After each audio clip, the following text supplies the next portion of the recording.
बनूं मैं भी वैरागी, संग तेरे ओ वितरागी, कहलाऊंगा मैं उस दिन वारिस तेरा।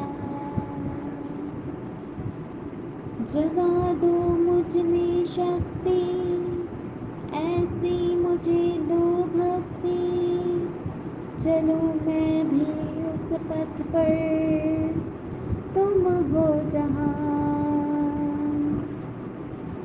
मोह के बंधन झूठे, रंग संसार का छूटे, हौसला अब ना टूटे, संग रहना। रंग चारित्र का छाए, त्याग वैराग्य को लाए, कर दूं मैं अर्पण ये जीवन। आए सद्गुरु आए, मुझको समझाने आए, कर लूं वल्लभ से मैं मिलन।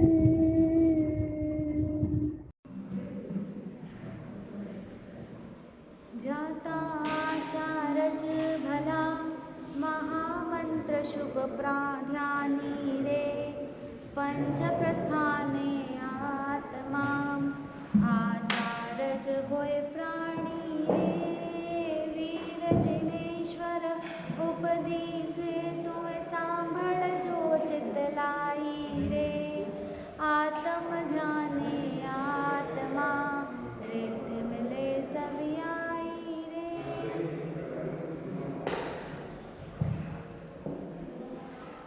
एक व्यक्ति मुंबई के एयरपोर्ट पे उतरा और काफ़ी समय के बाद इंडिया आया था, लेकिन इंडिया का वासी था इसलिए उसे रास्ता थोड़ा बहुत पता था, पर इंडिया ही था लेकिन NRI था। कार हायर की, बाहर जाकर के कार ली, टैक्सी लिया और टैक्सी वाले को कहा कि इस पते पे जाना है। टैक्सी वाले ड्राइवर ने उनको बैठा लिया, अंदर कार में बैठा लिया और फिर देखा उसने कि मेरे बाजू ही सीट में कोई पतला दुबला पतला आदमी बैठा है। ड्राइवर तो बहुत मोटा जैसा था और वो जो पास में बैठा था वो बहुत पतला था, दुबला पतला था। उसने सोचा चलो अब यहाँ तक आ गए, आगे चलते हैं, अपने डेस्टिनेशन तक पहुँचते हैं। वो कार में बैठ जाता है और कार चलने लगती है। कुछ समय पश्चात जब वो खिड़की से बाहर देखता है तो देखता है ये तो कोई अलग ही रास्ता है, मैं जो रास्ते को जानता हूँ ये उस रास्ते से नहीं लेके जा रहा। तो उसने ड्राइवर से कहा ये तो अलग ही रास्ता है, आप कौन से रास्ते से लेके जा रहे हो भाई साहब, कहाँ से लेके जा रहे हो? तो उन्होंने कहा कि कहाँ से जाना है आपको, आप बता दो, मैं तो ड्राइवर हूँ, मैं तो इंडिया में ही रहने वाला हूँ, कहाँ से जाना है? तो उसको कुछ शंका हुई कि ज़रूर ये मुझे या तो लंबे रास्ते से लेके जाने वाला है या तो रास्ता भटका रहा है। उसे ऐसी आशंका हुई। फिर भी उसके ऐसे आंसर देने पे, ड्राइवर ने ऐसा आंसर दिया कि कहाँ जाना है भाई, ठीक ही तो है, तो वो चुप रहा। कुछ देर बाद उसे फिर शंका और बढ़ी, तो उसने गूगल मैप को एक्सेस किया, गूगल मैप चलाया और रास्ता देखा, तो वह रास्ता नहीं था। तो उसने ड्राइवर से फिर ज़ोर से चिल्ला के बोला, भैया ये रास्ता तो नहीं है, आप समझते हो मैं पहली बार आया हूँ, मैं यहीं का रहवासी हूँ। तो उसने कहा, बहुत ऊंची आवाज़ में बात करने लगा। तब ड्राइवर ऐसे पीछे मुड़ करके उसको वो आग दिखाते हुए बोलता है, चुप, एकदम चुप। अब वो घबरा गया। अब उसका शक सही निकला कि ये किसी चीज़ को लेकर के ये मेरे पीछे पड़ा है, या तो मेरा मर्डर करने वाला है या तो मुझसे पैसे ऐंठने वाला है, कुछ ना कुछ तो गड़बड़ है ही है। तो ऐसे उसे विचित्र फीलिंग होने लगी। अब उसने सोचा अब किया भी क्या जाए, गाड़ी इतनी फास्ट रफ्तार से चल रही है, स्टीयरिंग भी उसके कंट्रोल में, एक्सीलरेटर भी उसके कंट्रोल में, अब मैं क्या करूं, मैं कहाँ जाऊं? किससे अब हेल्प मांगूं, कोई सुनने वाला भी नहीं है। तो बाजू में एक बैठा था, जो दुबला पतला इंसान बैठा था, उसने उसकी तरफ देखा, हेल्प मदद की आशा से उसकी तरफ देखता है। तो उसने कहा एक काम करो, मेरे पास तो और कुछ है नहीं। उसने पॉकेट में से एक डोरी निकाल के दी, और कहता है, इशारे में से उससे समझाया कि उसके गले में थोड़ा ऐसे करो, तो उसको क्या होगा, श्वास घुटने लगेगा, दम घुटने लगेगा, तो उसका जो स्टीयरिंग पे से कंट्रोल है वो छूट जाएगा और हम दोनों नीचे चले जाएंगे, गाड़ी में से उतर जाएंगे। उसने वैसा ही किया, उसे डोरी लिया और ड्राइवर के गले को पकड़ के ज़ोर से डोरी से गांठ बांधी, और उसको जब उसे सफोकेशन होने लगा, दम घुटने लगा, तो उसका स्टीयरिंग पे से कंट्रोल हटा, गाड़ी धीरे धीरे बंद हो गई। उन लोग दोनों ने दरवाज़ा खोला कार का और बाहर निकल, कहानी ख़त्म। अब रियल कहानी यहाँ से स्टार्ट होती है। जो ये ड्राइवर था वो कौन था? वो हमारा मन, और ये जो कार है वो हमारा तन। जो कार है वो हमारा तन शरीर, और जो ये ड्राइवर था, हमारे शरीर को कौन चलाता है? हमारा मन चलाता है ना। तो वो ड्राइवर को क्या उपमा दी गई है? मन की। तो वो जहाँ मर्जी जिस रास्ते से भी लेके जा रहा है, वो कहीं भी भटकाता है, हम चले जाते हैं उसके पीछे। और ये NRI कौन था? आत्मा, हमारी आत्मा, हमारी बुद्धि। जब मन अपना जब एक के बाद इच्छाएं प्रकट करता है या हमें अपने हिसाब से चलाता है, तो हमारी आत्मा और हमारी बुद्धि दोनों ही हेल्पलेस हो जाती है कि अब हम क्या करें, हमको तो इसी की सहारे। अगर मन के हिसाब से नहीं होता है तो हम दुखी हो जाते हैं, मन के हिसाब से अगर हो तो सुखी। फिर बुद्धि का, आत्मा का कोई समझता नहीं है कि इसमें इसका हित है कि नहीं है। तो जो NRI था वो हमारी आत्मा को मन भटकाया जा रहा है 84 लाख योनि में। तभी भटकते वह थक जाता है, तभी उसे किसकी याद आती है? उसे गुरु की, क्योंकि यहाँ पे अभी तीर्थंकर परमात्मा तो है नहीं, तो उसे किसके शरण में जाना पड़ता है? हाँ, गुरु की शरण में जाते हैं वो। और वहाँ गुरु की शरण में जा करके गुरु की जो आज्ञा रूपी जो डोरी थी उसको फॉलो करके, गुरु की निश्रा में जाके, गुरु का आलंबन लेके, गुरु का सानिध्य प्राप्त करके, वो उनकी आज्ञा या तो गुरु की आज्ञा को फॉलो करके उस अपने मन को आज्ञा से, गुरु जैसा कहे, अपने मन का नहीं चलाना, अपने मन को घोट करके गुरु जैसा फरमाए वैसा करने लग जाता है। और करने लग जाता है तब वह अपनी आत्मा को मुक्त बना सकता है। इस मन जो उसको नचा रहा है, वो मन के नाचने से वो छूट जाता है, मन के बंधनों से छूट जाता है और वो अपने आत्मा को फ्री कर सकता है। तो अनंत जन्मों से जो हमारे केंद्र में हमारे अज्ञानता रही हुई है, हमारे केंद्र में मिथ्यात्व रहा हुआ है। हमारे केंद्र में क्या रहा हुआ है? मिथ्यात्व, अज्ञान, अवृत्ति, जो संसार में हमें भटका रहे हैं। 84 लाख योनि में कौन भटकाता है? हमारा मन। किस लिए ऐसा कर रहा है? क्यों भटक रहा है? क्योंकि हमारे इसके 4 कारण हैं। संसार में भटकने के 4 कारण हैं। कौन कौन से? मिथ्यात्व, कसाय, अवृत्ति और योग। तो इन चारों कारणों के बलबूते हमारा जो मन भटक रहा है, तो उसको नियंत्रण करने वाले जो हमारे गुरु हैं, हमें धर्म का स्थान तक आज हम पहुंच चुके हैं। लेकिन धर्म तक हम नहीं पहुंचे। धर्म का स्थान तक तो पहुंच गए और पुण्य योग से हम सपोज धर्म को भी स्पर्श कर गए, लेकिन धर्म अच्छे से हमें स्पर्श नहीं किया। क्यों? क्योंकि हमारी पात्रता वैसी नहीं है। तो उसके लायक, धर्म के लायक बनाने वाले कौन है? हमें पात्रता देने वाले, हमें योग्यता देने वाले कौन? गुरु महाराज, गुरु तत्व। तो ये गुरु तत्व ही है जो हमें धर्म के रास्ते में चलना सिखाते हैं, हमें धर्म मार्ग में प्रवेश कराते हैं, और ये गुरु तत्व ही है जो देव से हमारा मिलन कराते हैं। सुना ही होगा कि प्रभु कृपा से गुरु मिले, गुरु कृपा से प्रभु मिले। तो ये जो गुरु तत्व जो दोनों से लिंक कराता है, हमें देव तत्व से भी लिंक कराता है और धर्म तत्व से भी लिंक कराता है। क्योंकि अगर गुरु नहीं होते तो हमें देव कहाँ से मिलते हैं, हमें देव की पहचान कौन देता।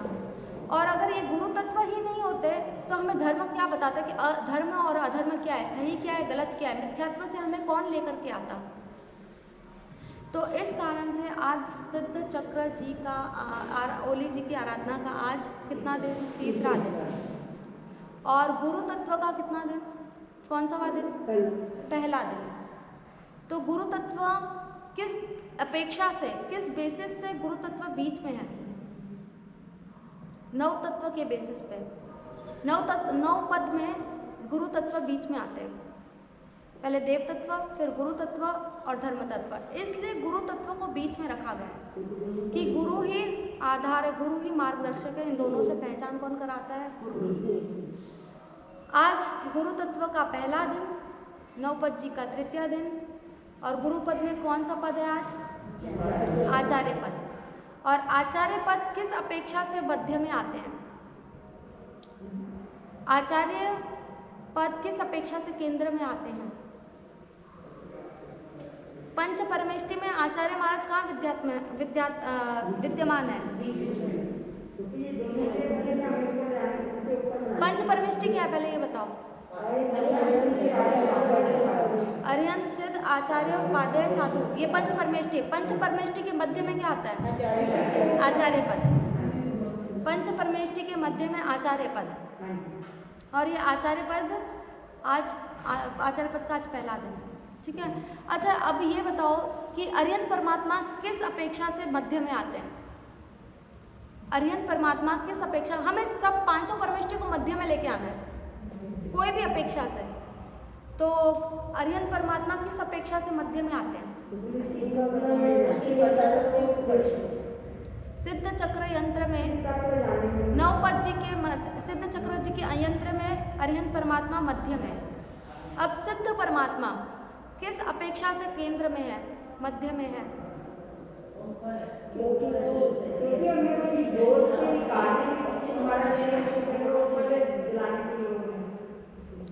सिद्ध परमात्मा को हम बीच में कैसे लेकर के आएंगे, क्योंकि पांच परमेष्टि का महत्व, पंच परमेष्टि हमारे लिए ताड़ने वाले हैं, पांचों ही श्रेष्ठ है हमारे लिए। पंच परमेष्टि जो पांचों ही श्रेष्ठ है उसे परमेष्टि कहते हैं। तो ये श्रेष्ठ है किस, तो सबको मुख्य में, मेन मध्य में लेके आना है, सेंटर में लेके आना है, केंद्र में लेके आना है। तो केंद्र में हम कैसे लेकर के आएंगे उनको, सिद्ध को केंद्र में कैसे लेकर के आएंगे। सिद्ध से ही हमारा जो दोष से निकलने का अपेक्षा बोल रहे हो, जैसे ये लोक है, लोक का जो अग्रभाग है वहाँ सिद्ध परमात्मा विराजमान है, ठीक है। अब वो तो हो गया एंड, ठीक है, ऊपर हो गया। अब उसको मध्य में कैसे लाना है, तो अलोक जो है, लोक के बाहर क्या है, अलोक है, और अलोक के बीचों बीच सिद्ध परमात्मा विराजमान है। ये लोक का अग्रभाग और अलोक का मिडिल भाग, वो सिद्ध परमात्मा का सेंटर पॉइंट। समझ में आया। आचार्य भगवान केंद्र स्थान में कैसे हैं, पंच परमेष्टि में आचार्य भगवान केंद्र स्थान में। उपाध्याय भगवान केंद्र स्थान में कैसे हैं,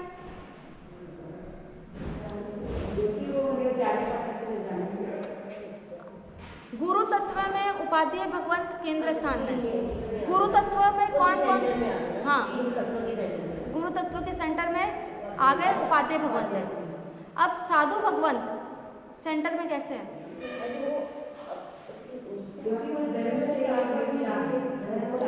ये नहीं, हाँ नौकार मंत्र में 4 पद ऊपर है और 4 पद नीचे, नमो लोए सब्बा सावणम मध्य में आते हैं, ठीक है।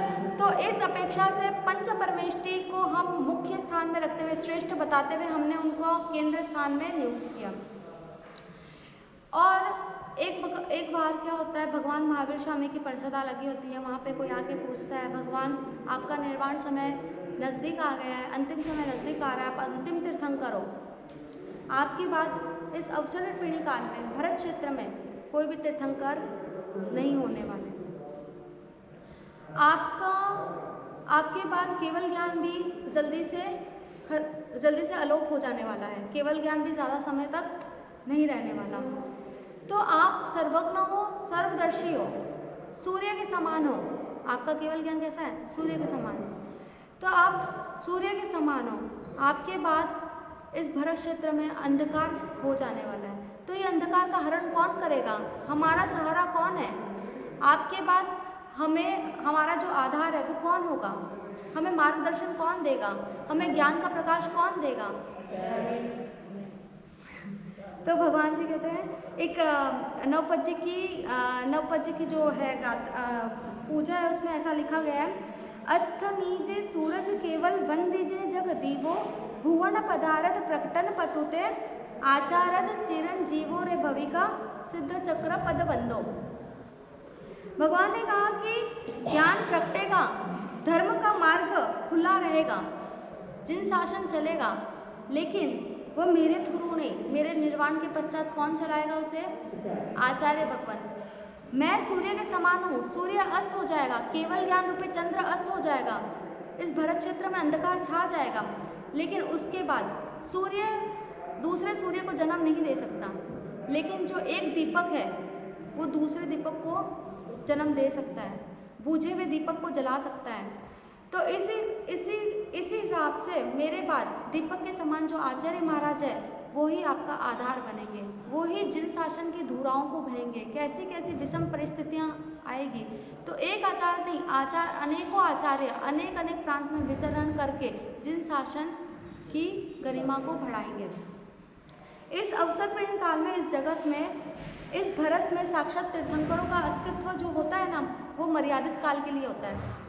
अब अरिहंत परमात्मा, कोई भी अरिहंत परमात्मा देख लो, उनका आयुष्य निश्चित होता है, लंबे समय तक, जब तक जिन शासन चलता है तब तक उनका, जब तक उनका शासन चलता है तब तक वो विद्यमान नहीं होते हैं। उनका आयुष्य मर्यादा होने के कारण वह उतने ही समय तक शासन चला सकते हैं, लेकिन उनके बाद, उनकी आयुष्य, उनके विदय के बाद उनकी जो आचार्य महाराज वहन करते हैं, जैसे आदिनाथ भगवान है। आदिनाथ भगवान का आयुष्य कितना था? 84 लाख पूर्व वर्ष। पूर्व नहीं बोलोगे तो गलत हो जाता है। 84 लाख पूर्व वर्ष आदिनाथ भगवान का आयुष्य। आदिनाथ भगवान ने कितने आयुष्य में, कितने वर्ष में उन्होंने संयम ग्रहण किया, दीक्षा ली?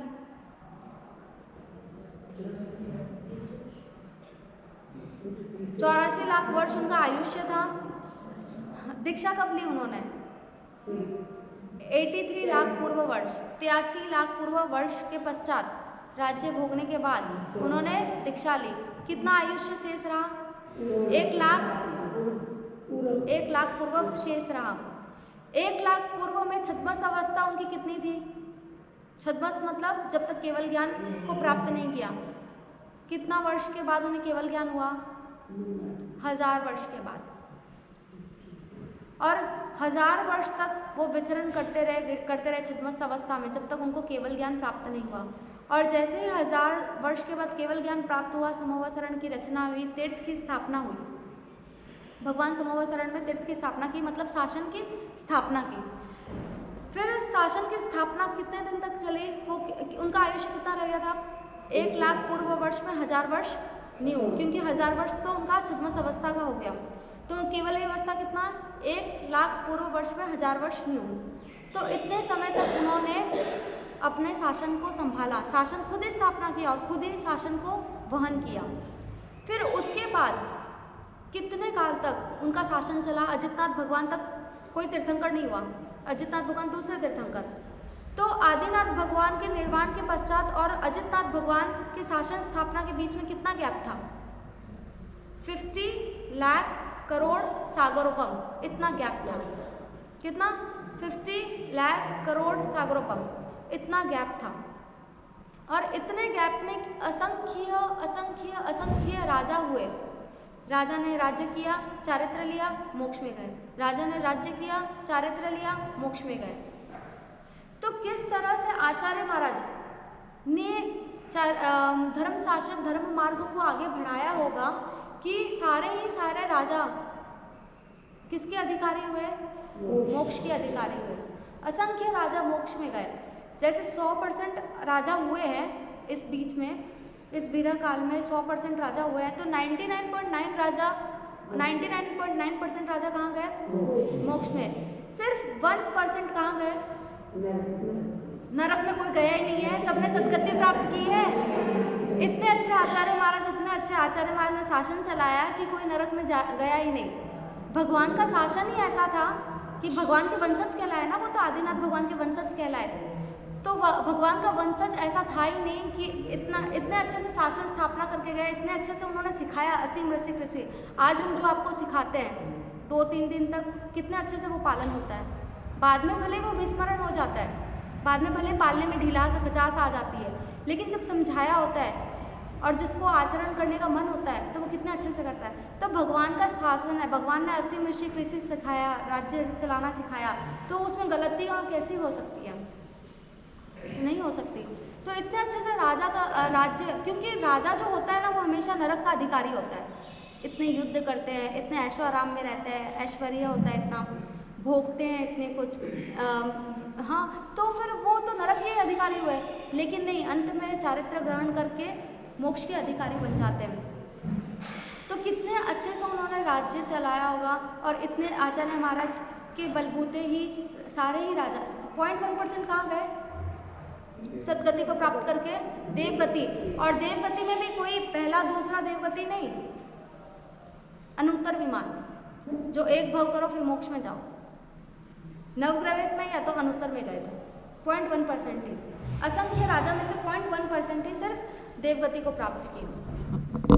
और महावीर स्वामी भगवान का भी यही है, उनका शासन चला। उन्होंने कब दीक्षा ली? कितने आयुष्य में? 30 वर्ष, 3.5 वर्ष की उम्र में उन्होंने दीक्षा ली। कितने वर्ष तक वो केवल ज्ञान प्राप्त किए? कितने वर्ष के पश्चात? 12.5 वर्ष के पश्चात 30 वर्ष में उन्होंने दीक्षा ली। 12.5 वर्ष तक वो छद्मस्त काल में रहे। फिर छद्मस्त काल के बाद मतलब कितना साल हो गया? 42.5, 42 साल के पश्चात उन्होंने शासन की स्थापना की। शासन की स्थापना करने के बाद 20 साल तक उन्होंने अपने शासन को खुद से चलाया। फिर कौन चलाया? उनके पाठ परंपरा में आने वाले आचार्य ने चलाया, आचार्य ने चलाया। तो वह आचार्य महाराज जी समय, और ऐसा देखा जाए ना कि भगवान का आयुष्य मर्यादित होने के कारण जितना वो नहीं करते, जितना वो शासन नहीं चलाते, उससे कहीं ज़्यादा अधिक शासन कौन चलाता है? आचार्य महाराज जी चलाते हैं। इसलिए गच्छाचार पयन्ना में कहा गया है कि तित्थ यरस समो, कौन? तीर्थंकर के समान कौन? सूरी। तित्थ यरस समो सूरी समम जो जीर्णमयम पया से, कि जो तीर्थंकर परमात्मा होते हैं वह जब नहीं रहते, उनकी गैर हाजिरी में अरिहंत आचार्य भगवान कैसे होते हैं? अरिहंत के समान होते हैं। कैसे समान होते हैं? कि वो भी सम्यक ज्ञान की, सम्यक दर्शन की और सम्यक चारित्र की, ऐसे धर्म का प्रचार प्रसार वो किसकी तरह करते हैं? तीर्थंकर परमात्मा की तरह सम्यक धर्म की प्रचार प्रसार करते हैं। तो इस कारण से उनका प्लेसमेंट कहाँ है? सिद्ध चक्र में। उनका स्थान कहाँ पे है? मध्य में। सिद्ध चक्र में, क्वेश्चन सुनो, सिद्ध चक्र में हाँ कहाँ पे है? स्थान कहाँ पे है? अरिहंत के ठीक बाजू में, क्योंकि वो अरिहंत के समान है। जो समान होते हैं वो एक साथ बैठते हैं ना, है ना? तो वैसे इसी कारण से सिद्ध चक्र में उनका प्लेसमेंट कहाँ पे है? उनका स्थान कहाँ पे है? ठीक अरिहंत के। अरिहंत भी हमारे उपकारी है। आज हमें धर्म मिला, धर्म की परंपरा मिली, जो धर्म का मार्ग मिला। तीर्थंकर भगवान तो है नहीं देने वाले, तो उनका मार्ग हम तक किसने पहुँचाया? आचार्य भगवान। तो वो भी हमारे लिए उपकारी है, वो हमारे उपकारी है, इसलिए उनको स्थान सिद्ध चक्र जी में मिला। सिद्ध चक्र में अरिहंत जी का उपकार हमें पता चला और उनका स्थान पता चला। सिद्ध पद का उपकार पता चला और उनका स्थान पता चला। अब आचार्य भगवान का स्थान अरिहंत के ठीक बाजू, क्योंकि वो तीर्थंकर के पास है। उनके गुण कितने होते हैं? 36। कौन से सूत्र में बताया गया है? पंचेंद्रिय सूत्र में वर्णन है 36 गुणों। और ऐसा भी कहा है कि सिर्फ 36 गुण नहीं होते उनके 36 से 36 गुण होते हैं। 36 से 36 बताया महाराज जी ने। तो 36 गुण मतलब 36 टाइम 36 गुण, 36 तरह से 36 गुण का वर्णन किया गया है। तो इसलिए वो तो बहुत लंबा है, वो तो मुझे भी एक बार पढ़ लो तो याद तो नहीं होगा ना, पढ़ने फिर ध्यान रहेगा। तो 36 × 36 1296 इतने गुण होते हैं आचार्य भगवंत के। आचार्य भगवंत का वर्ण क्या होता है?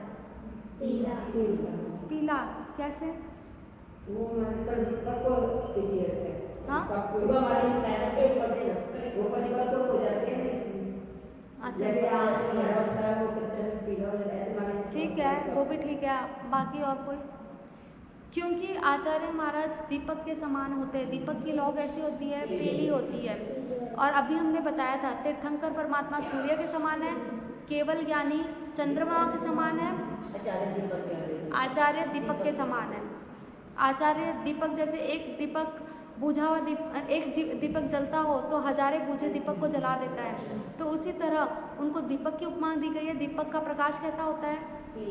पीला। तो आचार्य महाराज कैसे होते हैं? आचार्य महाराज का वर्ण पीला होता है। पीला रंग में पता है वैराग्य वासित होता है। पीला जो रंग होता है वो वैराग्य वासित होता है। इस कारण से आचार्य महाराज का वर्ण पीला होता है और वैराग्य को बढ़ाने वाला होता है। और तीसरा कारण क्या हो सकता है कि आचार्य भगवंत राजा के समान उपमा दी गई है। उपाध्याय भगवंत को मंत्री के समान उपमा दी गई है और जो साधु है उनको सैनिक की उपमा दी गई है। तो आचार्य महाराज राजा के समान है। राजा के वस्त्र कैसे होते हैं? राजा के सुवर्ण अलंकार कैसे होते हैं? राजा अलंकार से विभूषित होते हैं, सुवर्ण। इस कारण से आचार्य भगवंत का वर्ण है सुवर्ण। तो आज हम सुवर्ण पीला यानी पीला वर्ण का आलंबन लेकर के हमने आराधना की, आचार्य भगवंत की आराधना की, उनका जाप किया, उनका ध्यान दिया, उपासना किया। ये आचार्य भगवंत ही गुरु तत्व में जो समाविष्ट है, यही हम सारे उपाध्याय भगवंत और साधु भगवंत इनके बाद आते हैं। तो एक कहानी के माध्यम से समझते हैं कि गुरु तत्व किस तरह हमारे लिए उपयोगी है। एक कहानी, काल्पनिक कहानी है, सच्चाई तो पता नहीं सच्चाई की नहीं है, लेकिन मेरे को लगता है काल्पनिक है। एक गुरु जी अपने शिष्य को लेकर के किसी नगरी में विहार करते करते पहुँचे। वहाँ पे पहुँचने के बाद उन्होंने ऐसा कहा, चलो अब थक गए हैं, जा करके बाज़ार में से कुछ ले करके आओ, खाना बनाते हैं। तो शिष्य गया बाज़ार में जा करके उन्होंने सामान खरीदा। किसी का भी भाव पूछा तो कितना था? 1 टके शहर का सब चीज़, 1 टके का सब चीज़। मिठाई लो तो टके का, भाजी लो तो टके का, आटा लो तो टके का, मतलब कुछ भी ले लो, अच्छी से अच्छी चीज़ें ले लो तो टके से सब चीज़। तो उसने सोचा यहाँ तो कितना अच्छा है, तो उसने सोचा भाजी सब्जी तो रोज़ ही खाते हैं, रोटी रोज़ ही खाते हैं, तो आज क्या करते हैं 1 टके का मैं क्या ले लूँ, मिठाई ले लूँ। तो मिठाई लेकर के उसके गुरु ने 1 टका ही दिया था, तो 1 टके का मिठाई लेकर के वो वापस से अपने गुरु के पास आता है और गुरु को बताता है, गुरु जी एक विचित्र बात सुनो यहाँ की, आपको सरप्राइज कर देने वाली एक बात है कि यहाँ हर चीज़ का भाव क्या है, 1 टके का है। तो गुरुजी ने थोड़ा विचारणा किया और गुरुजी बोलते हैं अब चलो यहाँ पे हमें रहना नहीं है, क्योंकि जहाँ कुछ अलग सा होता हो ना वहाँ टिकना ठीक नहीं होता। क्योंकि जहाँ वस्तु के साथ न्याय नहीं होता है, वस्तु के साथ न्याय नहीं है, जो ज़्यादा कीमती है तो उसका कीमत भी टका, और जो ज़्यादा कीमती नहीं है मामूली सा है उसका भी टके से भाव लगा देना, तो इसमें न्याय कहीं दिखता नहीं है। तो ये राजा जो है वो न्यायप्रिय नहीं है, तो हमें यहाँ नहीं रहना चाहिए। न्यायनिष्ठ जहाँ राजा ना हो तो वहाँ नहीं रहना चाहिए। तो उसने कहा हमें यहाँ से चल जाना चाहिए। तो गुरु शिष्य ने कहा इतने दिन के बाद तो टके से मिठाई अच्छा अच्छा खाना मिला, हम तो यहीं रहेंगे, कुछ दिन यहाँ आराम करेंगे, कुछ दिन आराम करके मौज मज़ा करेंगे, फिर हम चलेंगे साथ में। तो गुरु ने कहा ठीक है कोई बात नहीं, तुम यहाँ रुको, मेरा तो समझाने का फ़र्ज़ था, मैंने समझा दिया, अब तुम्हारी जो मर्जी। तुमको जब मेरी याद आए, तुम संकट में फंस जाओ तो मुझे याद कर लेना। गुरु इतने उपकारी, बात माने या ना माने, भगवान भी हमारे अनंत परमात्मा भी इतने उपकारी होते हैं कि वो हमें बस धर्म का मार्ग दिखा देते हैं, हमारे ऊपर करुणा ला करके हमें धर्म का मार्ग बता देते हैं। देखो बेटा ये अच्छा मार्ग है, इस मार्ग को आप अपनाओगे तो आप पाप से अटक जाओगे। तो गुरु भी ऐसे ही करते हैं, फोर्स नहीं करते नहीं तुमको इसी मार्ग में चलना है। डरा धमका करके धर्म नहीं होता।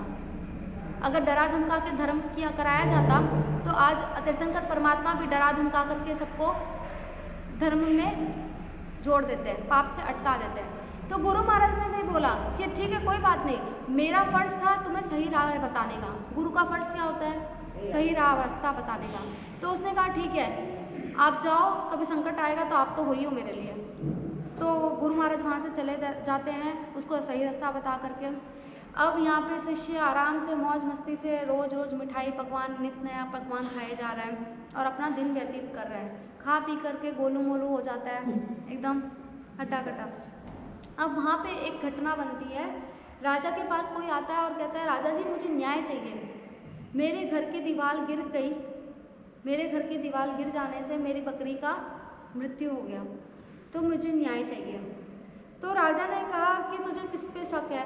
तो बोले कि है ना जो सुबह सुबह जिसकी आँख नज़रें मेरे घर पे गई है, मेरे घर पे गई है उसी का या बकरी को पड़ी होगी उसी का ही दोष है। तो राजा ने कहा ठीक है उसको बुलाया जाए। तो फिर उसको बुलाने में आया तो उसने कहा कि ठीक है, वो दुबला पतला था एकदम इंसान, सुबह सुबह वो निकल रहा था और उसने उस महल को देखा, इसलिए वो महल का दीवार गिर गया, वो राजा की समझ से ऐसा हुआ था। तो वो वहाँ से जाता है तो उसने जल्लाद को बुलाया कि इसको फांसी की सज़ा दे दो, मृत्यु के बदले मृत्यु मिलेगी। बकरी की मृत्यु हो गई थी तो उसे भी मृत्यु ही मिलेगी। राजा ने जल्लाद को बुलाया कि इसे फांसी दो। अब फांसी बन गया था बहुत मोटा और वो था दुबला पतला।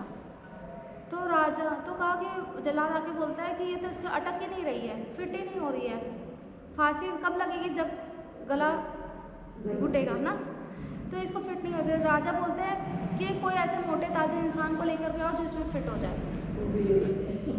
क्योंकि मैंने एक बार जो बोल दिया वो बोल दिया, वो तुमको करना ही पड़ेगा, आदेश का पालन करना ही पड़ेगा। तो नगर में घूमते गए कि कौन ऐसा मोटा ताज़ा इंसान है जो इसमें फिट हो सके। तो उसने देखा ये गुरु का शिष्य मिल गया, वो शिष्य गंगाधर नाम था उनका। तो गंगाधर को पकड़ के लेकर के आते हैं और कहते हैं कि राजा जी ये फिट हो रहा है, इसको दे दे। अब तो गंगाधर को अपने गुरु की याद आने लगी, गुरु की बातें याद आने लग गई कि ठीक ही मेरे गुरु ने बोला था, मैंने क्षणिक सुख के लिए अपने गुरु की बात को नहीं माना।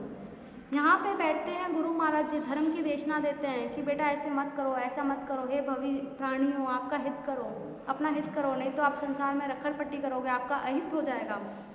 लेकिन हम लोग इस कान से सुनते हैं और इस कान से निकाल देते हैं। करने की हमारे में वो भी होता है, शक्ति भी होता है, लेकिन हम शक्ति को छुपा देते हैं। हम उनकी बातों को गौन समझते हैं कि महाराज जी का काम है क्या, ना कहते रहे। तो उसने भी सोचा कि महाराज जी मेरे गुरु महाराज जी ने मुझे सही कहा था, मैं कुछ क्षणिक सुखों के लिए, ये खाने के लिए, ये इस प्रलोभन में आकर के मैंने गुरु की कहीं ना सुनी। आज देखो आज मेरा क्या हालत हो रहा है, मुझे मृत्यु की सज़ा मिल रही है, आज मेरी मृत्यु मुझे नज़दीक दिखाई दे रही है। तो उसने कहा कि ठीक है राजा जी, मरने वाले की अंतिम इच्छा तो पूरी की जानी चाहिए ना, तो मेरी भी एक अंतिम इच्छा है। तो राजा जी ने कहा कि ठीक है क्या इच्छा है आपकी, बताओ, आपकी इच्छा पूरी की जाएगी। तो बोले एक बार मेरे गुरु के दर्शन करा दो, क्योंकि गुरु ने मुझे बचाया था, मैं उनसे माफ़ी मांगना चाहता हूँ कि मैंने उनकी अवज्ञा की, उन्होंने जैसा आदेश दिया मैंने फॉलो नहीं किया, तो मुझे एक बार उनसे मिला दो, मैं उनसे माफ़ी मांगना चाहता हूँ। अब गुरु जी को कहीं से ढूंढ करके लाया गया और गुरु जी को उन्होंने सारी घटना बताई कि ऐसा ऐसा बात है, कि ऐसे ऐसा है, राजा तो ऐसा है। तो फिर गुरु जी कहते हैं उसके कान में कुछ मंत्रणा करते हैं, कान में कुछ उसको प्लानिंग बताते हैं और कहते हैं कि कोई बात नहीं, तू ऐसा ऐसा करना। फिर उसने क्या किया, गुरु ने कहा कि मेरे शिष्य को छोड़ दीजिए, क्योंकि ये मैं इसका गुरु हूँ, मेरा फ़र्ज़ बनता है इसको बचाने का, प्रोटेक्ट करने का। अब इसने जो भी गलती की है तो मुझे सज़ा दे दो। तो शिष्य ने कहा नहीं नहीं गुरुजी, मैंने आपकी बात नहीं सुनी, मुझे सज़ा देनी चाहिए, मुझे सज़ा मिली है वो सही मिली है। तो दोनों झगड़ने लगे। गुरु कहते हैं नहीं नहीं मुझे सज़ा दो, राजा जी के सामने कहते हैं, और वो शिष्य क्या कहते हैं, राजा जी मुझे सज़ा दो। तो राजा जी सोचते हैं आप किसे सज़ा दो, क्योंकि राजा क्या था ना, कान का कच्चा था, इसको जो बोलो ना उसकी बात सुन लेता था। कान का कच्चा होना भी ठीक नहीं है, जब तक आप आँख अपने आप से ना देखो या किसी की कही बात पे नहीं विश्वास करना चाहिए जब तक आपने देखा ना हो और सुना ना हो। तो राजा जी ने कहा ठीक है चलो, आप लोग तो मरने के लिए लड़ रहे हो, कोई तो जीने के लिए लड़ता है कि नहीं मुझे नहीं मरना, आप लोग ऐसा क्यों कर रहे हो। तो शिष्य कहता है इसमें भी एक राज है। तो राजा जी का कहता है कि मुझे राज बताओ। तो राजा जी को उन्होंने बताते हैं आज का मुहूर्त बहुत शुभ है, आज के दिन जिसकी भी मृत्यु होगी वो कहाँ जाएगा? देवलोक का अधिकारी बनेगा, देवलोक में ही जाएगा। तो इस कारण से मेरे गुरुजी कह रहे हैं कि मुझे फांसी दी जाए और शिष्य कह रहा है कि मुझे फांसी दी जाए। तो राजा जी कहते हैं कि अच्छा ऐसी बात है, आज के दिन मरने वाला स्वर्ग में जाएगा, तो एक काम करो, मेरे को ही फांसी दे दो। क्योंकि राजा तो कान का कच्चा था, जो बोले उस पर विश्वास कर लेता था, है ना, जो बोले उस पर विश्वास कर लेता था। इस कारण से वो राजा को फांसी हुई या नहीं हुई पता नहीं, ये तो दंत कथा है, कल्पना वाली कथा है।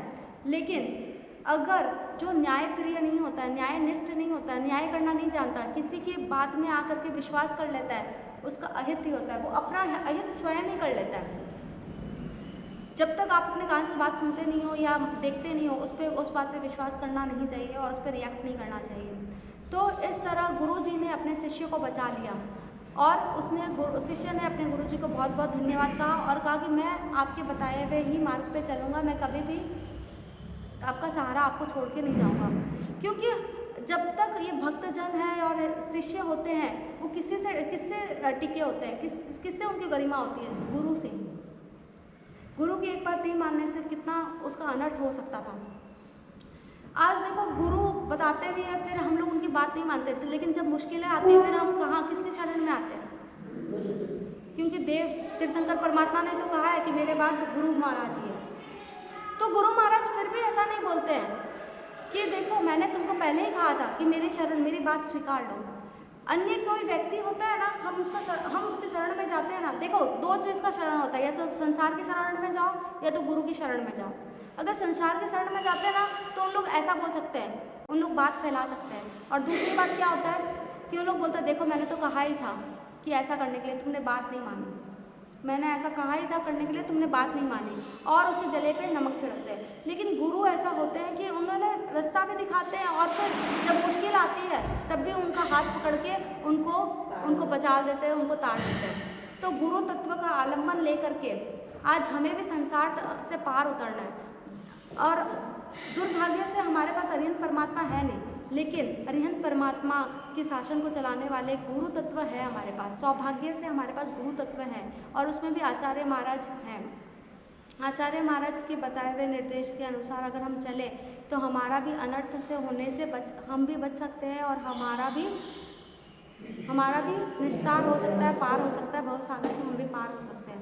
जिन आज्ञा विरुद्ध कुछ बोला तो अच्छा है।